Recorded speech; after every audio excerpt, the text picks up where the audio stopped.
ពីដូនពីតាតាំងពីចាមករៀនจะไปសពថ្ងៃខ្ញុំប្រាំងណាស់ជួយផ្សព្វផ្សាយពីអសរសាស្ត្ររៀនមហោរីនឹងអាយ៉ៃច្រើនមុខពេកឥឡូវនឹងដូចជាមិនសូវអីបកែភ្នែកដល់ពេលច្រើននេះមុខពេកបែបរៀងសោយខាងจะไปចំណែកបែកខាងសីឡាសឹងលោកតាគេបកែក្រៃអើ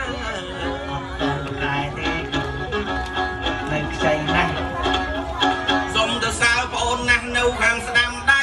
ប្អូនអើយទើបតែយងជាង20ចេះจะไปរស់ទៅហាអរគុណលោកគ្រូបានសា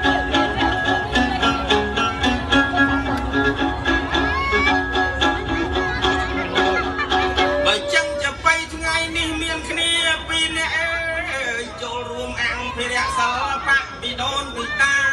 អរគុណខ្លាំងណាស់ណាក្រុមអនុសាររាប់អានពេលសង្ក្រានយកจะไปបានក្រុមហ៊ុនខា